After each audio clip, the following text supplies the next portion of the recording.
ओम शांति। हम सुन रहे थे दादी प्रकाश मणि जी के अद्भुत अनमोल अनुभव अलग अलग वक्ताओं के द्वारा हर एक के जीवन में दादी जी ने कैसे अमिट छाप छोड़ी है और वह छाप केवल उन्हें ही नहीं आगे बढ़ा रही है, उनके द्वारा बताए गए एक एक अनुभवों से हर ब्रह्मवत्स अपने जीवन में उन्नति कैसे लाए वो प्रेरणा प्राप्त कर रहा है। कल हमने सुना दादी जी कैसे हर एक बच्चे को सेवा के लिए उमंग उत्साह दिलाती थी। ऐसे नहीं सेवा सौंप देना, मैं तो अधिकारी हूँ, हेड हूँ, तो मैंने बोल दिया ना बस अब वो करेंगे, मैं जा रही हूँ सोने। नहीं, दादी हमेशा इस बात का ध्यान रखती थी कि अगर वो सेवा कर रहे हैं तो मेरा बैठना भी उनके लिए एक उमंग दिलाने की सेवा है। फिर बीच बीच में जाकर उनको टोली खिलाना, ऐसे ही छोड़कर कभी नहीं जाती थी। और जैसा हमने सुना उन दिनों ओम शांति भवन तैयार हो रहा था और उसके सामने ही जंगल था, सारा छोटी छोटी पहाड़ियां थी। तो दादी जब देखती थी कि वहां पर इतना सारा कार्य है तो कई बार दादी रात को भाई बहनों को लेकर दादी खुद जाती थी वहां पर पत्थर तोड़ने की सेवा करने के लिए।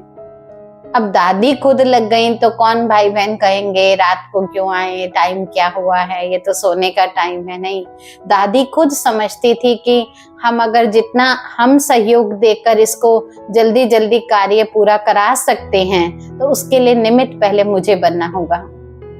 कई बार भाई बहनें बहुत प्यार से कह भी देते थे, दादी आप क्यों पत्थर उठा रहे हैं, आप बैठ जाइए, हम हैं ना 2-4 जने, हम सब उठा लेंगे। तो दादी फिर भी कहती थी नहीं, अगर मेरे भी 2-4 पत्थर उठाने में मदद हो जाएगी तो ये भी एक सहयोग है भगवान के कार्य में। तो जैसे सबको लेकर दादी कैसे अनुशासन से कार्य करना है और कोई कार्य छोटा या बड़ा नहीं होता, हर कार्य करके अपने को और बाबा के यज्ञ में अपने को किस प्रकार हम सफल कर सकते हैं, अपना तन मन धन, ये दादी करके सिखाती थी। सारी रात दादी जैसे लेबर भी लगी होती थी ना, उनके साथ बैठना, बीच बीच में चक्कर लगाना, उनको चाय आदि पूछना। ऐसे दादी ने जैसे ओम शांति भवन पूरा बना तो इतना अंदर से एक एक ब्रह्मवत्स के मन में एक एक ईंट के अंदर ऐसी भावनाएं बिठा दी जो सच में आज भी वो साकार बाबा की पालना की अनुभूति कराता है वो भवन।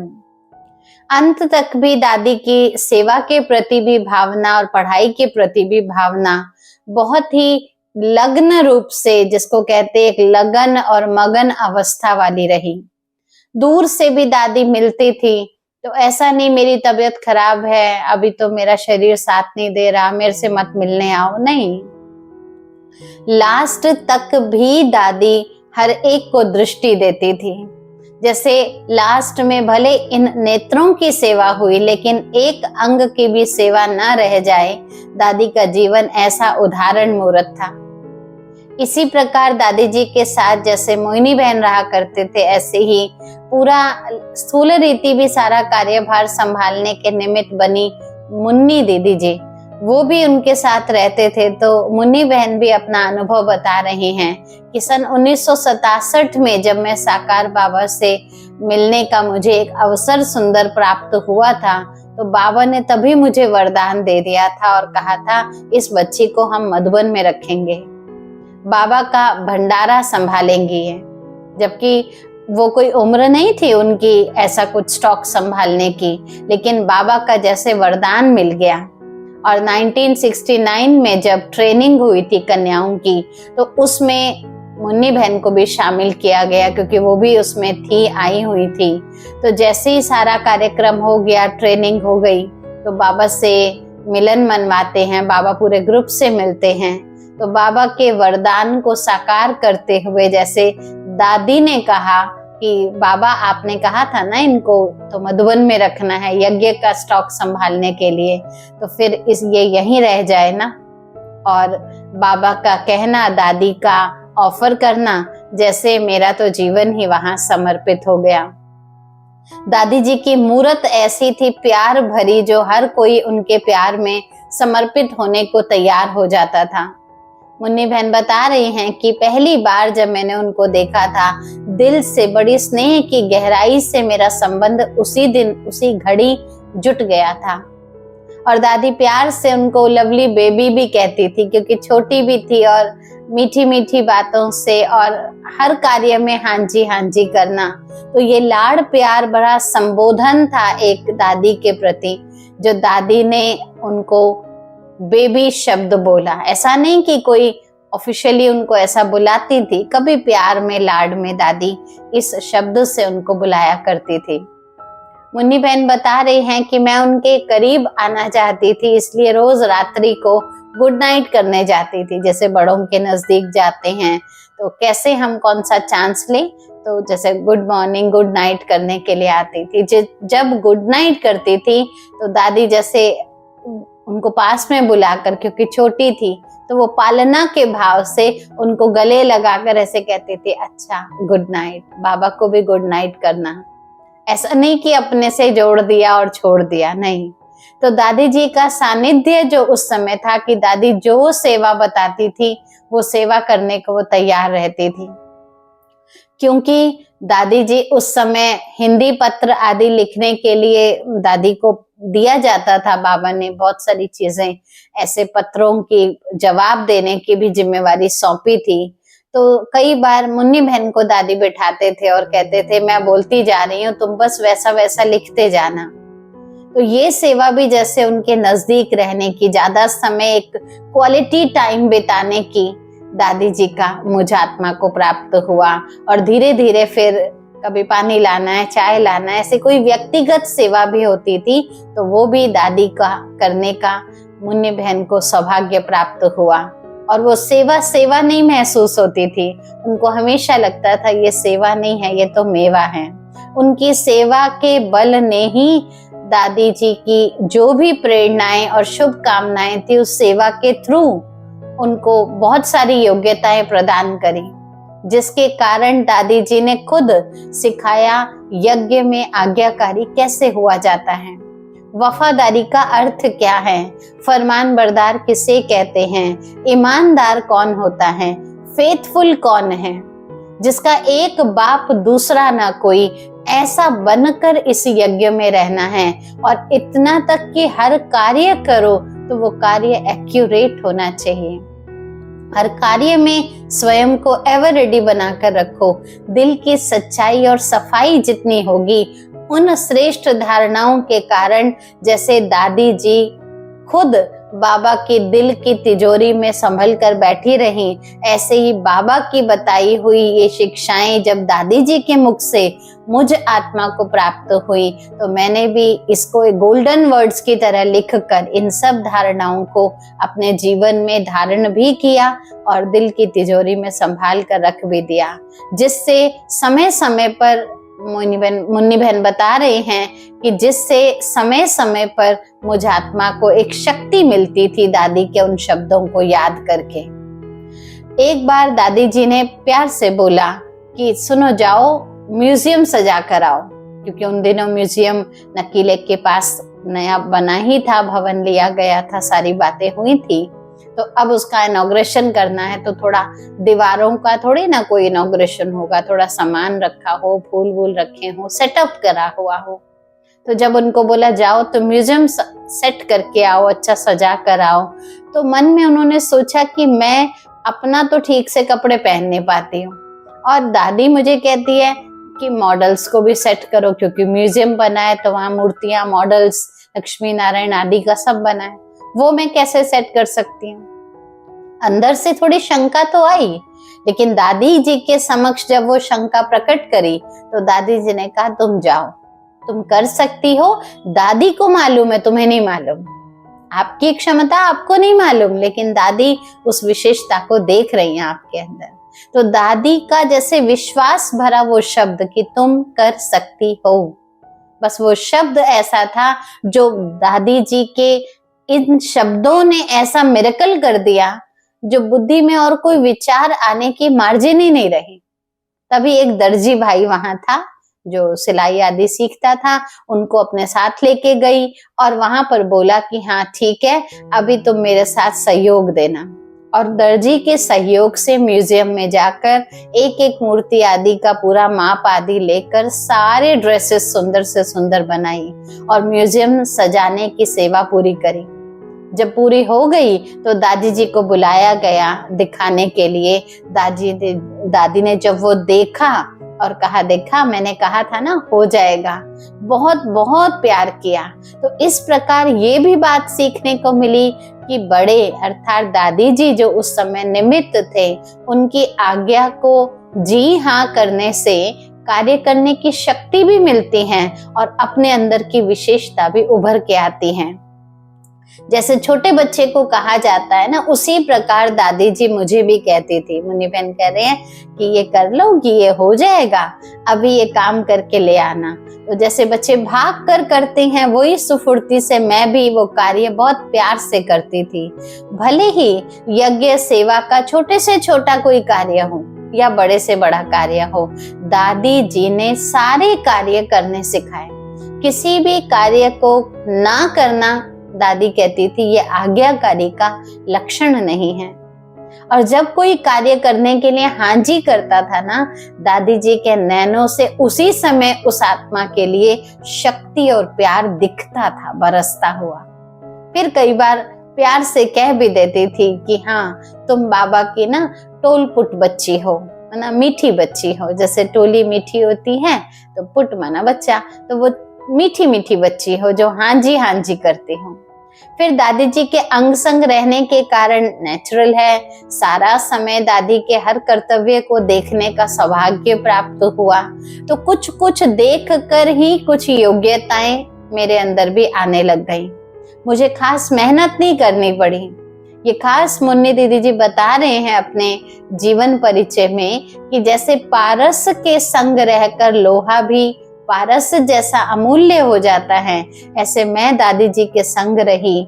सुबह से लेकर शाम तक कैसे दादी जी ब्राह्मण जीवन की जो जो दिनचर्या है और जो ब्रह्मा बाप जाते हुए दादी जी को जिम्मेवारी सौंप कर गए थे, उन दिनचर्याओं में एक सेकंड का भी कहीं अलबेलापन व आलस्य नहीं देखा।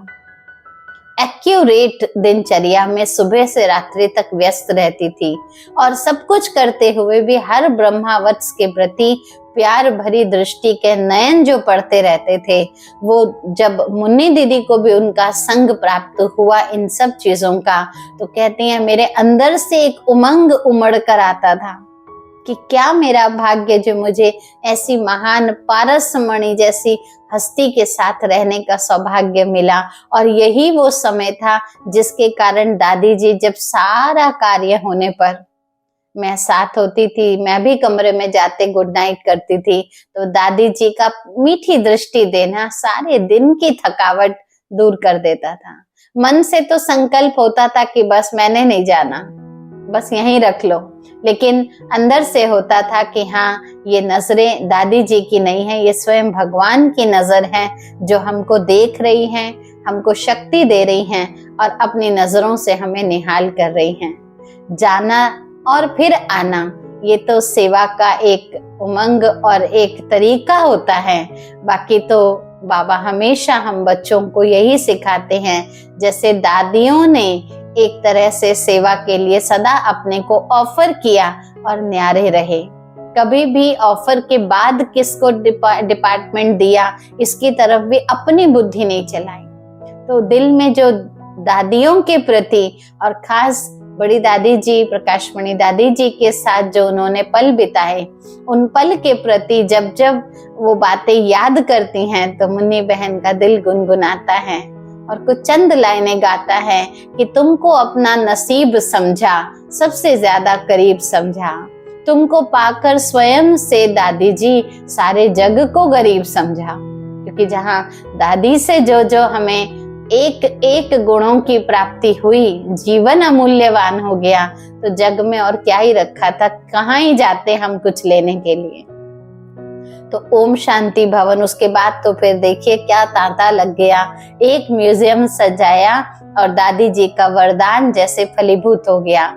फिर ओम शांति भवन बना, ज्ञान सरोवर बना, शांति वन बना, यज्ञ में और बड़े बड़े भवन बने। उन सब को सजाना संवारना, सारा मैनेजमेंट, वहां पर क्या पर्दे होने चाहिए, बाथरूम्स में क्या चाहिए, कमरों में क्या जरूरत पड़ती है, कोई भाई बहन आते हैं, हर चीज का प्रबंध जैसे खुद बैठकर दादी लिखवाती थी और दीदी जी भी लिखते लिखते सीखती चली गई।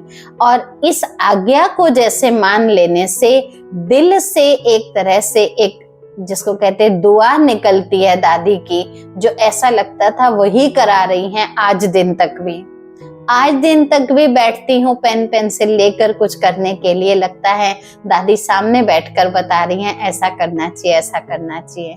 तो ये जो खुशी है, ये अमिट छाप हमारे जीवन में जो छोड़कर आ चुकी हैं, वो आज तक भी हर ब्रह्मावत्स को आगे निकलने के लिए, प्रेरणा देने के लिए हर कदम पर हमारी सहयोगी बन जाती हैं। तो इस प्रकार मुन्नी दीदी जी अपने दिल के उद्गार तो गा ही रही हैं, साथ साथ वो बता रही हैं कि कैसे दादी ममता की मूरत थी, रहम दिल की मूरत थी। कोई भी गलती छोटी भी कभी उनसे हो जाती थी, वो दादी को शेयर करते थे, तो दादी कभी किसी की गलती को चित्त पे नहीं रखती थी और ही क्षमा के सागर की संतान हूँ ये स्मृति में रखकर उस आत्मा को क्षमा करके प्रेम से आगे बढ़ने की प्रेरणा देती थी। उनको हमेशा ये भावना रहती थी कि सभी ब्रह्मावत्स खुश रहे, संतुष्ट रहें। गलती करके दुख में आकर, चिंता में आकर वर्तमान का आनंद न गवा दे। ऐसी दादी हर ब्रह्मावत्स को अपने भंडारे से भरपूर करती थी। आवश्यकता अनुसार कोई भी व्यक्ति की डिमांड होती थी, दादी कभी भी पूरा ना करे ऐसा नहीं होता था। हाँ, यदि कोई लोभ लालच वश कुछ इकट्ठा करना चाहता है वस्तु, या उसकी कोई मांग रखता है, तो दादी जी उसमें भी बड़ा लॉ और लव का बैलेंस रखती थी।